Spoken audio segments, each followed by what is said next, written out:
Hello guys, so welcome again to my channel. First of all, I wanna apologize about the inconvenience caused in the last video. आप में से काफ़ी लोगों ने मुझे बताया कि आवाज़ ही नहीं आ रही थी ढंग से, पर अब एक्चुअली मेरा माइक आ गया है। मैंने माइक मंगाया था, तो आई होप कि इस वाले वीडियो में क्लैरिटी होगी। So this video is all about my delivery day, and there are not going to be any points. It will be in the form of a story. क्या क्या हुआ सुबह से लेकर रात तक। शुरू से शुरू करते हैं। तो जैसा कि मैंने आपको अपने लास्ट वाले वीडियो में बताया था कि मैं अपनी ड्यू डेट से भी आगे निकल गई थी। 40 वीक्स 40.5 वीक्स हो गए थे। तो मेरी जो ड्यू डेट थी वो 24th ऑफ सितंबर थी। तो जो मेरी डॉक्टर थी, मेरा लास्ट जो सोनोग्राफी हुआ मेरे डिलीवरी से पहले वो 21 सितंबर को हुआ था। तो उस दिन मेरी डॉक्टर ने मुझे कहा कि आप आज भी अगर आप चाहो तो मैं आपको इंड्यूस कर सकती हूँ, और फिर हम नॉर्मल डिलीवरी के लिए ट्राई करेंगे। और आई होप मतलब आपके इस पूरी प्रेगनेंसी जर्नी को देखते हुए पूरे पूरे चांसेस हैं कि आपके नॉर्मल डिलीवरी हो जाएगी।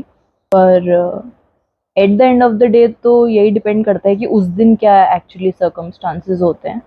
तो आप दोनों के लिए मेंटली प्रिपेयर्ड रहना, और मैं भी दोनों चीज़ों के लिए मेंटली प्रिपेयर्ड थी। मैं बस ट्राई करना चाहती थी कि क्या वेजाइनल डिलीवरी के अंदर एग्जैक्टली क्या होता है, क्योंकि मैंने इतना सुना हुआ था सब लोगों से, और मेरी पेन टॉलरेंस लेवल काफ़ी अच्छी है, तो मुझे पूरी उम्मीद थी कि मैं कर लूँगी। और मैंने बहुत योगा किया था, बहुत सारी एक्सरसाइजेज, मैंने ब्रीदिंग एक्सरसाइजेज सीखी थी। मैं हिप्नो बर्दिंग की क्लासेस रोज़ देखती थी यूट्यूब पर। तो मुझे एक मोटा मोटा आइडिया था कि क्या क्या करना होगा मुझे, अगर मैं ये प्रोसेस सही से चलता रहता है तो उसके लिए क्या क्या करना पड़ता है। तो मैं काफ़ी अपनी होमवर्क करके गई थी अपने डिलीवरी डे के लिए। तो 21 सितंबर तक मेरे पेन्स नहीं शुरू हुए थे, तो मेरी डॉक्टर ने मुझे 21 को कहा कि आप आज भी एडमिट हो जाओ। लेकिन मैंने मना कर दिया। मैंने कहा इतने दिन वेट किया है तो मैं कुछ दिन और वेट करूँगी। मैंने उनसे पूछा कि हाईएस्ट कब तक जा सकते हैं ड्यू डेट के बाद में। तो उन्होंने कहा कि ड्यू डेट से ऊपर 2-3 दिन और जा सकते हैं, उसके आगे रेकमेंड नहीं करेंगे हम। आगे जाने वाले तो लोग जाते ही हैं और वेट करने वाले, लेकिन 2-3 दिन से ज़्यादा हम वेट नहीं करेंगे। और अगर अभी तक पेन नहीं आए हैं तो बहुत कम चांसेस हैं कि उसके आगे भी पेन आ सकते हैं या जो भी। तो मेरे डॉक्टर ने मुझे एक डेडलाइन दे दी कि ये 2-3 दिन और फिर उसके आगे तो नहीं जा पाएंगे अपन।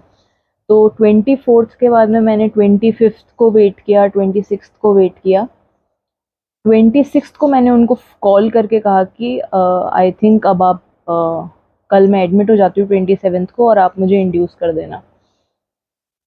तो बेसिकली आप लेबर के लिए कब प्रिपेयर्ड होते हो, आपकी बॉडी कब प्रिपेयर्ड होती है, इसके 2-3 सिग्नल जो बॉडी देती है वो ये होता है। एक तो ये कि आपके कॉन्ट्रैक्शन शुरू हो जाएंगे which will be very painful, and frequent pains होंगे वो। कुछ कुछ जैसे पहला पेन आधे घंटे में आया, फिर हो सकता है वो धीरे धीरे 15 मिनट हो जाए, फिर वो हर 15 मिनट के बाद हर 10 मिनट में आने लगे, हर 5 मिनट में आने लगे।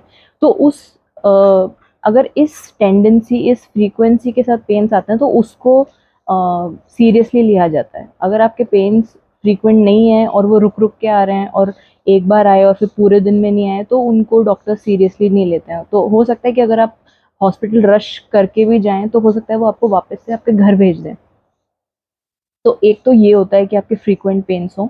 इसके अलावा ये होता है कि आपके म्यूकस प्लग डिस्चार्ज हो, जो अपने वेजाइनल डिस्चार्ज होता है नॉर्मली वैसा ही होता है, पर वो थोड़ा ज़्यादा थिक होता है। वो आपको अलग से पता चल जाएगा। ऐसा लगता है कि जैसे एक एक प्लग जैसा होता है सर्वाइकल ओपनिंग के पास में, वो एकदम से सारा डिस्चार्ज हो जाता है। और ये रिकरेंट होता है, ये बार बार हो सकता है। जैसे आज अगर मेरा म्यूकस प्लग डिस्चार्ज हुआ और लेकिन पेन्स नहीं हुए और मैं डायलेशन भी नहीं हुआ मेरा सर्विक्स का, तो हो सकता है 2-3 दिन बाद ये वापस से जनरेट हो जाए, ये वापस से बन जाए और फिर वापस से म्यूकस प्लग डिस्चार्ज हो। लेकिन इसको ये भी एक वन ऑफ द सिग्नल्स मानते हैं जो बॉडी हमको देती है। इसके अलावा contractions and mucus plug discharge के अलावा जो वाटर लीकेज होता है, एक तीसरा ये होता है।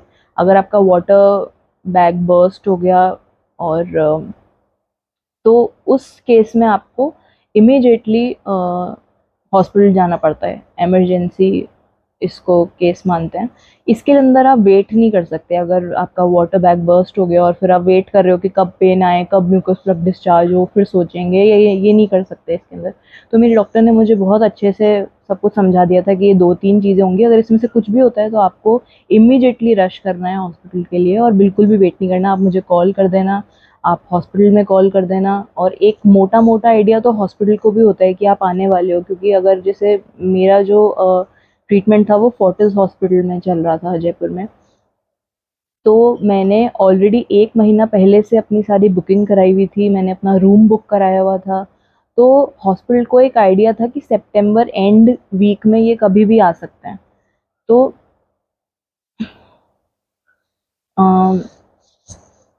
तो उनको भी एक आइडिया होता है। तो ऐसा कुछ इसमें कोई खास प्लानिंग करने की ज़रूरत नहीं होती कि किस किस को फ़ोन करें, क्या करें। और हॉस्पिटल ऑलरेडी कनेक्टेड होता है डॉक्टर से, तो उनको भी सब कुछ पता होता है।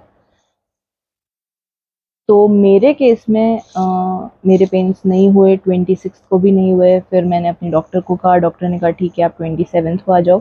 उनका ये कहना था कि अगर आप 26 की रात को एडमिट होते हो तो आप रात को रेस्ट कर लेना हॉस्पिटल में और फिर सुबह-सुबह हम आपको 4 या 5 बजे इंजेक्शन देके इंड्यूस कर देंगे।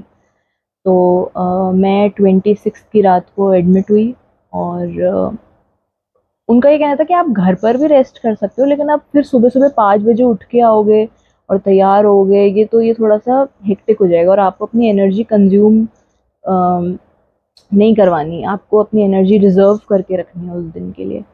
तो इसीलिए उन्होंने मुझे रात को ही एडमिट कर लिया। लास्ट के 1-2 हफ्ते में उन्होंने मुझे किसी भी तरीके की एक्सरसाइज़, कुछ भी योगा करने से मना कर दिया और उन्होंने कहा आप बिल्कुल भी अपनी एनर्जी इधर-उधर मत लगाना और सिर्फ़ अपनी ब्रीदिंग पे फ़ोकस करना, ब्रीदिंग एक्सरसाइज़ेस करना, खुद को काम डाउन करने की कोशिश करना। तो मैंने लास्ट के 1 या 2 हफ्ते कुछ नहीं किया, सिर्फ़ रेस्ट किया, सिर्फ़ और सिर्फ़ रेस्ट किया। इसके अलावा जो एक काफ़ी अजीब एक किस्सा हुआ मेरे साथ, वो ये था कि 17 सितंबर को सडनली रात को मेरे पेल्विक पेन, बहुत अनबियरेबल पेल्विक पेन हो गया। पहले तो मुझे डाउट हुआ कि कहीं ये लेबर तो शुरू नहीं हो रहा, कहीं ये कुछ उसी का तो कुछ पार्ट नहीं है कहीं। लेकिन ऐसा नहीं था। मेरे पता नहीं सडनली क्यों मेरे पेल्विक पेन इतना ज़्यादा हो गया कि मैं खड़े होके चल भी नहीं पा रही थी और मुझे सपोर्ट की ज़रूरत पड़ रही थी किसी और के। तो और ये 2-3 दिन रहा, इन इमेंस पेन, बहुत ज़्यादा इंटेंस पेन। और फिर ये दो ना, उससे पहले कभी पेन था लेकिन इतना इंटेंस कभी भी नहीं था। 17 सितंबर को बहुत ज़्यादा इंटेंस पेल्विक पेन था और फिर 2-3 दिन ये रहा और फिर ये अपने आप बंद हो गया। इसके अलावा मेरी डॉक्टर ने मेरा पेल्विक एग्जामिनेशन भी किया था, जिसके अंदर वो फिंगर इंसर्ट करके और ये देखते हैं कि सर्विक्स कितना डायलेशन हो चुका है सर्विक्स का। और इसमें भी एक ये होता है कि बच्चा कौन से स्टेशन पर है। स्टेशंस होते हैं -2, -1, 0, 1 और 2, ऐसे करके स्टेशंस दिए हुए होते हैं 5। और इससे पता चलता है कि बच्चे का जो हेड है वो कहाँ पर है। +2 मतलब -2 मतलब वो काफ़ी ऊपर है, -1 थोड़ा सा नीचे, 0 मतलब वो सर्विक्स ओपनिंग लेवल तक आ गया और 1 थोड़ा और नीचे, 2 और नीचे। और आई गेस +2 के बाद में फिर डॉक्टर को भी एक हेड बच्चे का दिखने लगता है और फिर वो जो पुशिंग वाली स्टेज जो होती है एंड में, लेबर पेन के बाद में जो पुशिंग स्टेज आती है वो वहाँ से आती है। एक स्टेशंस होते हैं, एक जो कंट्रैक्शन पेन्स होते हैं, एक वो होता है। फर्स्ट को उन्होंने मेरा पेल्विक एग्जामिनेशन किया था, तब उन्होंने मुझे बताया कि मेरा जो सर्विक्स डायलेशन है वो 0 है, अभी तक कुछ डायलेशन शुरू नहीं हुआ है, ओपनिंग शुरू नहीं हुई है। और लेकिन जो बच्चे का सर है वो अच्छे से फिक्स हो गया है, तो ये एक अच्छी बात है, क्योंकि अब मतलब इसके आगे का स्टेप यही होगा कि आपके पेन्स शुरू होंगे। तो और 21st से लेके 27th के बीच में मुझे वही वो वियर्ड पीरियड क्रैम्पिंग वाली जो फीलिंग होती है वो शुरू हो गई थी। तो मुझे एक हिंट तो था कि मेरी बॉडी धीरे धीरे प्रिपेयर तो कर रही है लेबर के लिए, पर इसकी कोई गारंटी नहीं है कि वो कब तक एक्चुअली वो जो डी डे है वो एक्चुअली कब आने वाला है, इसकी कोई गारंटी नहीं है। तो जब मैं 26 की रात को एडमिट हुई तो उन्होंने वापस से मेरा पेल्विक एग्जामिनेशन किया, और मेरे को जो रेजिडेंट डॉक्टर जो थी या नर्स जो थी उन्होंने मुझे बताया कि आप ऑलरेडी 2 सेंटीमीटर डायलेटेड हो। अम, तो ये एक अच्छी बात है। अब अगर जब हम आपको इंड्यूस करेंगे तो आपको शुरू से मतलब एकदम ज़ीरो से शुरू करने की ज़रूरत नहीं है, आप ऑलरेडी 2 सेंटीमीटर पर हो। तो रात को मैंने रेस्ट किया और सुबह 4-5 बजे के करीब उन्होंने मुझे इंजेक्शन दे दिया, ऑक्सीटोसिन था शायद। अ, जो भी इंडक्शन के लिए जो भी होता है वो उन्होंने मेरे मेडिसिन आईवी के थ्रू दे दी। पूरी रात तो मुझे नींद आई नहीं थी इस डर से कि अगले दिन तो पता नहीं क्या होने वाला है, क्योंकि एग्जैक्टली कितना दर्द होगा, क्या क्या होगा, तो कोई आइडिया नहीं रहता, इतना डर लगता है। एक्साइटमेंट तो मेरी हो गई कम कि बच्चा आने वाला है, और डर बढ़ गया, नर्वसनेस बढ़ गई, मतलब ऐसा लग रहा था कि जैसे मैं पैनिक कर रही हूँ। अभी तक मुझे नहीं लग रहा था कि मैं पैनिक करूंगी, तो लग रहा था मैं देख लूंगी, कर लूंगी, कोई खास बात नहीं है। लेकिन जब एक्चुअली मैं वहाँ एडमिट हुई रात को, और मैं जब रात को सोने की कोशिश कर रही थी तो मुझे बिल्कुल नींद नहीं आई। और जैसे तैसे करके सुबह के 5 बजे उन्होंने इंड्यूस किया, और मैं बस यही सोच रही थी कि अब पेन शुरू होंगे, अब पेन शुरू होंगे। मेरी जो नर्स थी उसने मुझे कहा कि आधे घंटे के अंदर शुरू हो जाते हैं पेन, मेडिसिन देने के बाद में। लेकिन आधे घंटे में नहीं हुए। अब मुझे ये लग रहा था कि कहीं ऐसा ना हो कि कुछ शुरू होने से पहले ही सिजेरियन हो जाए, पता भी ना चले कि मतलब कोई प्रोग्रेस है नहीं है, मुझे इस चीज़ का भी डर था। तो 5 बजे उन्होंने मुझे इंड्यूस किया, फिर उसके बाद में पेन नहीं हुए, 6 बज गए, 7 बज गए, 8 बज गए, 9 बज गए। मैंने एक बेसिक कंट्रैक्शन ट्रैकर ऐप भी डाउनलोड किया था, जिसके अंदर आप बार बार ये अपना जो रिकॉर्ड है वो फीड कर सकते हो कि अभी कंट्रैक्शन शुरू हुआ, इतने मिनट चला और फिर अब ख़त्म हो गया। तो इससे भी एक आइडिया चलता है कि आप अपने लेबर के कौन से स्टेज पर हो। तो इनिशियल स्टेज होती है लेबर की, जिसके अंदर आपके जो पेन्स होते हैं वो बहुत धीरे धीरे आते हैं, बहुत कम इंटेंसिटी से आते हैं। फिर धीरे धीरे आप एक्टिव लेबर की तरफ प्रोग्रेस करते हो, उसके अंदर आपके जो पेन्स होते हैं वो बहुत फ्रीक्वेंटली आते हैं, बहुत इंटेंस आते हैं। फिर होता है ट्रांजिशनल स्टेज, जिसके अंदर जो बच्चा है वो टर्न करके और फिर नीचे की तरफ और आता है। उसके बाद में फिर पुशिंग स्टेज शुरू होती है। तो मैं अपना पूरा होमवर्क करके गई थी, मुझे सब कुछ पता था कि ऐसा फील हो रहा है तो क्या होगा, वैसा फील हो रहा है तो अपन कौन सी स्टेज में है, मुझे सब कुछ पता था। 9 बजे से मुझे धीरे धीरे ब्रैक्सटन हिक्स के जैसा कुछ कुछ फील होना शुरू हुआ, पर दे वर स्टिल नॉट पेनफुल। तो मुझे पता था कि अभी तक वो प्रोसेस ही शुरू नहीं हुआ है। और मैंने डॉक्टर से बोला कि मुझे 27th को ही बच्चा चाहिए। तो आप इस तरीके से कैलकुलेशन करना कि 27th को ही बच्चा हो जाए। तो मेरे को ये लग रहा था कि 5 से 9 बज गए, अभी तक तो कुछ शुरू भी नहीं हुआ, 27 का 28 ना हो जाए कहीं। फिर 9 बजे मेरी डॉक्टर आई, उन्होंने मेरा पेल्विक एग्जामिनेशन किया, और उन्होंने बताया कि आप अब 3 सेंटीमीटर डायलेटेड हो। मेरे अभी तक पेन भी शुरू नहीं हुआ है, मैं 2 से 3 आ गई ब्रैक्सटन हिक्स वाले उस फेज में। फिर मैं 3 पर आ गई। फिर उन्होंने मेरा वाटर बैग बर्स्ट कर दिया, और उन्होंने कहा कि अब जो आपका लेबर है वो एकदम से इंटेंस शुरू होगा। जो मेडिसिन आईवी के थ्रू मुझे दे रहे थे वो फुल इंटेंसिटी से दे रहे थे। उनका ये स्ट्रैटेजी थी मेरे डॉक्टर की कि पेन्स एक साथ आएंगे सारे के सारे, और आपका वाटर बैग बर्स्ट कर दिया है तो उस तरफ से भी फोर्स ज़्यादा आएगी, बच्चे की तरफ से भी, और मतलब सारी चीज़ें एक साथ होंगी। और ऐसा सोच के चला था हम लोगों ने कि 2 बजे तक तो डिलीवरी हो ही जाएगी, या एटलीस्ट 2 बजे तक आपके पुशिंग स्टेज पे तो आप पक्का पहुँच जाओगे। तो ऐसा मेरे को मेरी डॉक्टर ने मेंटली प्रिपेयर किया कि 2-3 बजे तक तो वी आर एंटिसिपेटिंग कि आपकी डिलीवरी हो ही जाएगी। और फिर ऐसा बोल के उन्होंने मुझे कहा कि मैं तो नीचे ओपीडी में जा रही हूँ, अगर तुम्हें कुछ भी लगे नंदिनी तो तुम मुझे फटाफट से कॉल करके बुला लेना, किसी भी चीज़ के लिए सोचना मत। और बाकी जो स्टाफ है वो तो सारा था ही वहाँ पे। मैंने कहा ठीक है। मैं अपना कॉन्ट्रैक्शन ट्रैकर मैंने ऐप खोला हुआ था और मैं लगी हुई थी। धीरे धीरे पेन्स शुरू हुए, 10 बजे के आसपास मेरे पेन्स धीरे धीरे शुरू हुए। मैं बहुत एक्साइटेड थी कि हाँ हाँ शुरू हो गया, अब तो प्रोसेस शुरू हो गया। अरे ये तो कोई बहुत बड़ी बात लगी नहीं रही, तो पेन तो कोई खास ऐसा एक तो ये तो छोटी मोटी बात है।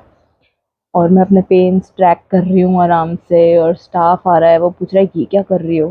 मतलब किसी को कोई आइडिया नहीं है कि कॉन्ट्रैक्शन ट्रैकर नाम की कोई चीज़ होती है, ये सब भी होता है।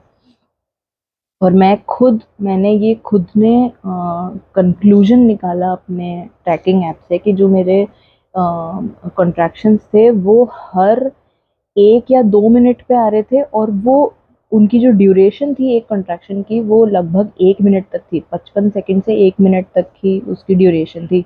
जो कि एक्टिव लेबर में जिस तरीके से पेन्स आते हैं वो मेरा इनिशियल स्टेज पे शुरू हो गया था। मुझे लग रहा था कि ऐसा इसलिए हो रहा है क्योंकि सब कुछ वाटर बैग भी बर्स्ट हो चुका है, मेरा जो इंडक्शन का जो प्रोसेस है वो फुल स्विंग में चल रहा है। तो मैं ये सोच के चल रही थी कि सब कुछ इतना ज़्यादा एकदम से इसलिए हो रहा है क्योंकि 2 बजे तक तो डिलीवरी हो ही जाएगी, मैं ये सोच रही थी। तो मैंने खुद को मेंटली प्रिपेयर किया हुआ था कि अगर अभी 10 बज रहे हैं तो 10 से 11, 12, 1 और 2, 4 घंटे हैं मेरे पास में। 4 घंटे की बात है, अपन कुछ भी कर सकते हैं 4 घंटे के अंदर। और हिप्नोबर्डिंग में ये सिखाया जाता है कि आपको अपनी ब्रीदिंग पे फोकस करना है, और आपको अपनी ब्रीदिंग करते वक्त नाक से सांस अंदर लेनी है, नाक से छोड़नी है, और आपको मन ही मन अपनी आंखें बंद करके खुद को ये फील कराना है, खुद को अश्योरेंस देनी है कि मैं 1 मिनट के अंदर कुछ भी झेल सकती हूँ, कितना भी दर्द हो मैं 1 मिनट के अंदर झेल सकती हूँ। और ये जो प्रोसेस है, लेबर का जो प्रोसेस है, बच्चा पैदा करने का जो प्रोसेस है, ये इतना नेचुरल प्रोसेस है, सदियों से औरतें करती आ रही हैं, कोई बिग डील नहीं थी आज तक कभी इन चीज़ों की। सिजेरियन तो कभी किसी ने सुने भी नहीं थे। तो मैं खुद को ये समझा रही थी कि मेरी बॉडी बनी ही ये झेलने के लिए है, अगर ये नहीं झेलता तो शायद भगवान बनाते नहीं इन सब चीज़ों को। और मैं खुद को पॉजिटिव, अपने माइंड को पॉजिटिव डायरेक्शन दे रही हूँ, और खुद को बार बार समझा रही हूँ कि ठीक है ये तो कोई बहुत बड़ी बात नहीं है, ये तो कोई बहुत बड़ी बात नहीं है, ये तो कोई बहुत बड़ी बात नहीं है। और मैं पेन्स लेती जा रही हूँ, लेती, और वो धीरे धीरे इंटेंस होते जा रहे हैं, धीरे धीरे इंटेंस होते जा रहे हैं। और 10 बजे से लेके 12:30 बजे तक तो मैंने अपने कॉन्ट्रैक्शंस को ट्रैक किया। 1 बजे मेरी बॉडी गिव अप करने वाली थी, मतलब वो पेन्स इतने ज़्यादा थे, और मेरा पेन टॉलरेंस लेवल बहुत अच्छा है, मुझे ये बात हमेशा से पता थी। अगर मुझ जैसी लड़की जो ये मेंटली प्रिपेयर होके गई है कि वो वेजाइनल डिलीवरी कर लेगी, डॉक्टर कह रहे हैं कि आप कर लोगे, सब कुछ सही चल रहा है, तो भी 3 घंटे के अंदर मेरी ये हालत हो गई कि मैं कॉन्ट्रैक्शन ऐप, मैंने हाथ लगा अपना फ़ोन पे हाथ लगाना छोड़ दिया, मैं भूल गई मेरा फ़ोन कहाँ रखा है। उससे थोड़ी देर पहले मैं सारा फ़ोन में अपना चेक कर रही हूँ, इंस्टाग्राम चला रही हूँ, व्हाट्सएप चला रही हूँ, सब कर रही हूँ कॉन्ट्रैक्शन के दौरान। कितने तो एक हमारे फैमिली डॉक्टर है, मैं उनसे लगातार डिस्कशन कर रही हूँ कि अभी ये हो रहा है, अभी वो हो रहा है, मेरी बोलने की स्थिति है, सब कुछ चल रहा है। 12:30 1 बजे मेरी बॉडी ने गिव अप कर दिया। मेंटली तो मतलब फिजिकली तो गिव अप कर ही दिया था 1 बजे, मेंटली मैं जैसे तैसे करके ये सोच के बैठी थी 1 घंटे की बात और है, 1 घंटे की बात और है। मैं नर्स को बोल रही थी आप लोग प्लीज़ आइए कोई भी, और पेल्विक एग्जाम करके मुझे ये बताओ कि मैं कितने सेंटीमीटर डायलेटेड हूँ। मेरे को ये लग रहा था कि मैं कम से कम 6 तक तो पहुंच ही गई होंगी, 6 से 7 तक तो पहुंच ही गई होंगी। 10 सेंटीमीटर का मतलब है कि आपका सर्विक्स पूरा का पूरा डायलेट हो चुका है, और अब बच्चा नीचे आ जाएगा।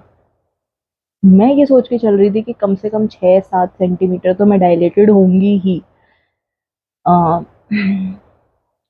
जैसे ही मैंने फिजिकली मेरी बॉडी ने गिव अप किया, मैंने नर्स को बोलना शुरू कर दिया कि आप मुझे या तो कोई गर्म पानी, क्योंकि मैं जो जितने मैंने बर्थ ब्लॉग्स देखे थे सारे वेस्ट के थे सारे, सब में जैसा जैसा हो रहा था, जो जो प्रोसेस था, अगर मैं उसको सोचते हुए चल रही थी तो मुझे लग रहा था कि अगर मैं गर्म पानी के नीचे खड़ी हो जाऊंगी, गर्म शावर ले लूंगी, थोड़ा गर्म सेक ले लूंगी, तो शायद जो पेन है वो थोड़ा सा कम महसूस हो, थोड़ा सा ठीक लगे। इसके अलावा मैं एक कॉम भी लेके गई थी। वो कॉम इसलिए था कि मैंने किसी बर्ड ब्लॉग में देखा था कि अगर आप अपने पेन्स के दौरान कॉम को अपने हाथ में रखोगे और ऐसे करके दबाओगे तो जो पेन है वो ब्रेन को लगेगा कि हाथ में पेन हो रहा है और वो कॉन्ट्रैक्शन वाला पेन भूल जाएगा। तो मैंने वो जो कॉम था वो मैंने निकलवा लिया अपने बैग से 1 बजे। ये हालत हो गई मेरी 1 बजे। फिर मैंने वो कॉम लिया और मैं उसको दबाना शुरू कर दिया। जितनी बार पेन आ रहा था मैं उस कॉम को दबा रही थी। और मतलब इतनी ज़्यादा तेज़ दबा रही थी कि मेरे यहाँ ऐसे निशान से हो गए थे। और लेकिन एकदम से ये दिमाग से चला गया कि ये क्या हो रहा है, वो क्या हो रहा है। मतलब दिमाग आपका सुध-बुध खुलता है एकदम से। जैसे ही पेन बढ़ता है, आप अपना मेंटल स्टेट आपका हौच-पौच हो जाता है सब कुछ। जो प्लानिंग करके गए थे सब की सब खत्म, सब खराब। और अब असली जो परीक्षा है वो यहाँ से शुरू होती है। अभी तक तो मज़ाक चल रहा था। तो मैंने अपनी नर्स को कहा मुझे गर्म पानी दे दो, मुझे गर्म सेक करना है, मुझे गर्म शावर चाहिए। उनको समझ में नहीं आया क्या चल रहा है।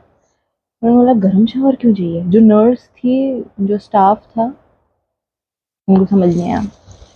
मैं इस स्थिति में थी कि मैं उनको ये भी समझा नहीं सकती थी कि क्यों चाहिए, क्या चाहिए। अरे मतलब मेरे को लगा नहीं है तो ठीक है, कोई बात नहीं। नेक्स्ट मेरा, मैं खुद को ये बता रही थी कि आप किसी को प्लीज़, आप किसी डॉक्टर को भेज दो जो मुझे मेरा पेल्विक एग्ज़ाम करके मुझे ये मेंटली सेटिस्फाई कर दें कि मैं 6 से 7 सेंटीमीटर डायलेटेड हूँ। फिर उन्होंने किसी डॉक्टर को भेजा। उन्होंने मेरा पेल्विक एग्जामिनेशन किया। और जिस डॉक्टर ने मेरा पेल्विक एग्ज़ाम किया, उन्होंने मुझे कहा कि उनके चेहरे को देख के मैं समझ गई कि क्या हुआ। उन्होंने फेस अपना इतना डिसअपॉइंटिंग फेस बनाया और उन्होंने एकदम से ये कहा कि अम, ये तो अभी भी 3 सेंटीमीटर ही है। तो